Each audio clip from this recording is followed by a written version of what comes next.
हम आइ मालती झा एकटा भगवती गीत लऽ कऽ आयल छी। नीक लागत तऽ अहाँ सब लाइक सब्सक्राइब कऽ देबै प्लीज। चलू चलू माँ के दरबार, दयालु माता भवानी। चलू चलू माँ के दरबार, दयालु माता भवानी। सबहक सुनती पुकार, दयालु माता भवानी।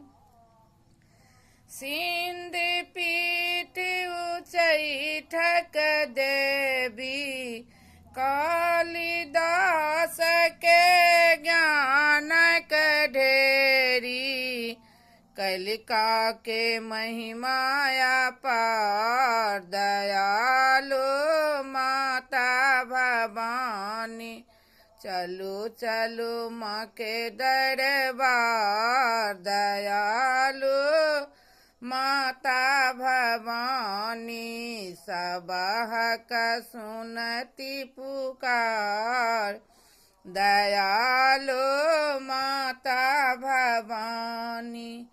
विनय विनाशनी मंगल हरनी, विनय विनाशनी मंगल हरनी। करुणे ज्वालामुखी के पुकार, दयालु माता भवानी। चलू चलू माँ के दरबार, दयालु माता भवानी।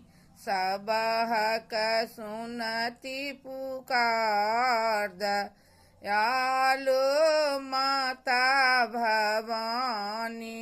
चलू चलू माँ के दरबार, दयालु माता भवानी।